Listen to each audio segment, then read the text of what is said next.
BSNL IFTV ना almost हर एक states में लॉन्च हो चुका है, तो उसे कॉन्फ़िगर कैसे करते हैं, आपको क्या दिक्कतें आने वाली है और उसकी ऑनबोर्डिंग कैसे होती है, मैं आपको वो इस वीडियो में बताऊंगा।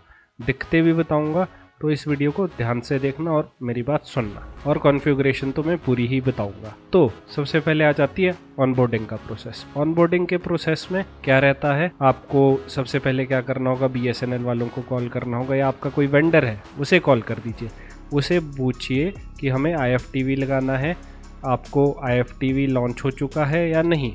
ठीक है, तो पहला स्टेप तो वही रहता है अगर कोई ये कस्टमर देख रहा है। हाँ, अगर कोई वेंडर या BSNL की साइड से कोई देख रहा है तो उन्हें मैं बता देता हूँ, कुछ OLTs पे ऐसी है जो मैंने टेस्टिंग की है, कुछ OLTs पे नहीं चल रहा है। वो क्यों?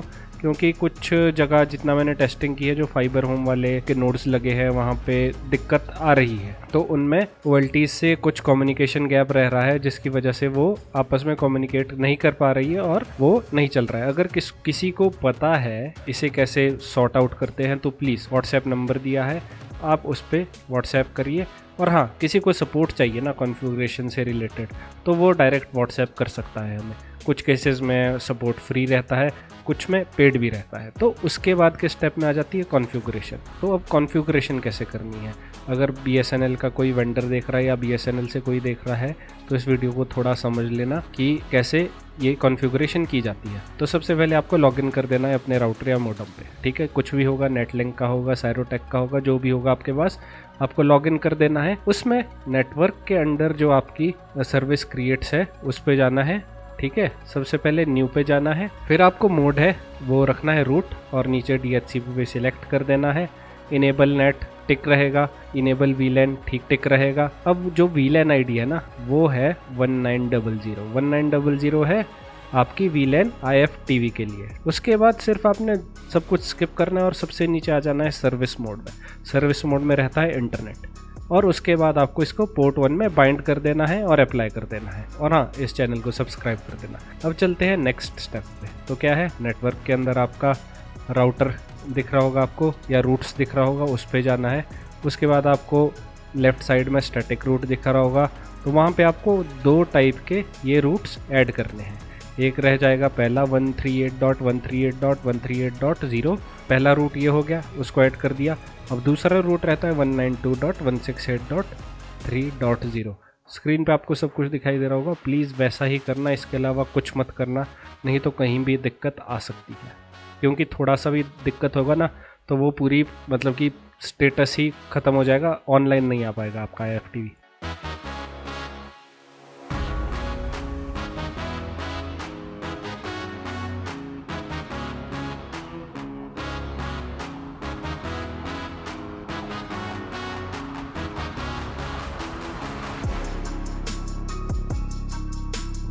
तो अब दूसरा आपका स्टेप है, आपको जाना है एप्लीकेशन के अंदर, आपको दिख रहा है ये IGMP। ठीक है, IGMP स्नूपिंग इनेबल रखनी है।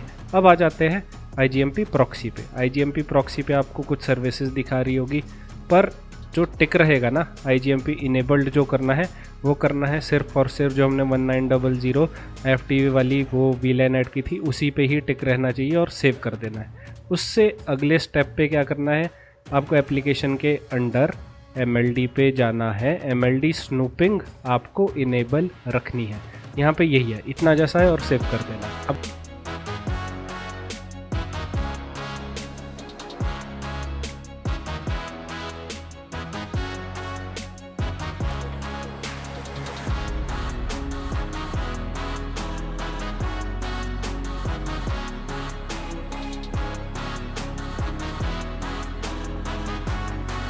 जो मेन आता है ना, इसमें कई लोगों को दिक्कत हो सकती है ये करने में।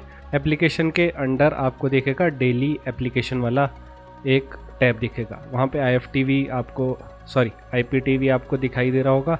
वहाँ पे आपको पता क्या करना है, जो 1900 के सबसे आगे पेंसिल जैसी दिख रही है ना, उस पर क्लिक करना है, मतलब वो होता है एडिट। ठीक है, उस पर क्लिक कर देंगे, आपको कुछ चेंज नहीं दिखाई देगा, बस मुझे एक बार ही क्लिक करना है और मल्टीकास्ट VLAN में 1900 टाइप करके सेव कर देना है, और आपको दिखेगा कि वहाँ पे मल्टीकास्ट VLAN पे 1900 के आगे भी 1900 आ जाएगा, जो कि है IPTV की आपकी मल्टीकास्ट VLAN। इसके बाद ये फाइनल स्टेप रहता है, इसमें आपको इतनी कॉन्फ़िगरेशन करनी है। अब आपको देखना है कि आपकी ये सारी मेहनत सक्सेसफुल हुई कि नहीं हुई। स्टेटस पे जाना है, आपको अपना स्टेटस देखना है, वैन कनेक्शन इन्फो पे जाना है, आपको देखना है वहाँ पे आपकी आईपीज़ आ रही है उसमें कि नहीं आ रही है।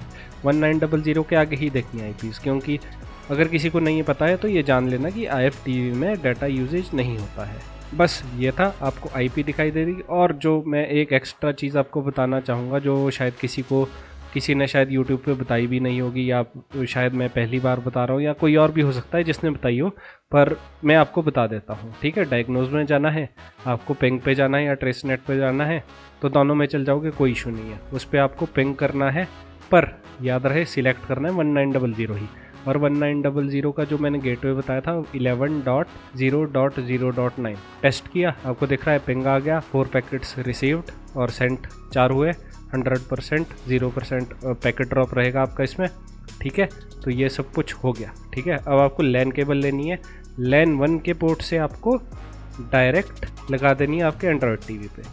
एंड्रॉयड टीवी में लगा दी, पर उस केबल को कनेक्ट करने से पहले क्या करना है, वाईफाई के थ्रू अपनी BSNL लाइव टीवी वाली ऐप डाउनलोड कर देनी है। डाउनलोड कर दी, अब उसे ओपन नहीं करना है, आपको वाईफाई ऑफ करना है, लैन केबल लगाओ, ओपन की।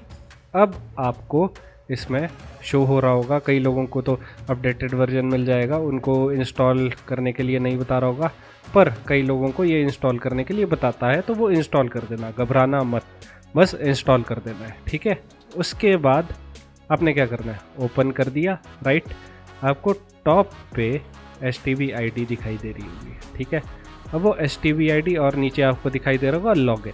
ठीक है, अगर वहाँ तक पहुँच गए तो आपके लिए खुशखबरी है कि आपने 90% ऑफ चीज़ें कर दी। पर अब जो मेन स्टेप आता है, सबसे ज़्यादा मेन स्टेप, जिसमें आप भी कुछ नहीं कर पाओगे मैक्सिमम केसेस में, इसमें क्या करना है, मैंने आपको सबसे पहला स्टेप बोला था, ये कैसे बाइंड करवाना है। आपको BSNL वालों को या वेंडर को कॉल करना है, अगर आपके पास IFTV सर्विस अवेलेबल है तो आपको ये STB ID देनी है, और उनको अपना फ़ोन नंबर देना है, और आपको FTTH नंबर देना है जो आपको मिला है, कनेक्शन नेम देना है, मतलब किस नाम से आपका कनेक्शन है। और वो क्या करेंगे, वो इसलिए उनको देना है ताकि वो उसे सर्विस को बाइंड कर पाए। अभी BSNL FMS में आ जाएगी थोड़े टाइम पे, तो वेंडर डायरेक्टली आपको क्रिएट कर सकेंगे, तो आप डायरेक्ट वेंडर को कॉल कर देना, तो वो अपने हिसाब से देख पाएंगे। अगर BSNL FMS पे अवेलेबल है तो वो एकदम से कर देंगे। हाँ, अगर वो वाला ऑप्शन नहीं है तो शायद उन्हें टाइम लग सकता है। उन्होंने आपको क्रिएट करके दिया होगा, जैसे ही आपने नंबर डालना और आपको OTP आ जाएंगे। और ये हाँ, और इस चैनल को सब्सक्राइब कर देना अगर मैंने आपको कुछ थोड़ी सी भी मतलब कि इन्फॉर्मेशन दी हो और आपको अच्छी लगी हो, तो सब्सक्राइब कर देना इस चैनल को और लाइक कर देना इस वीडियो को। Thank you for watching, this is Techboard, meet you in the next one.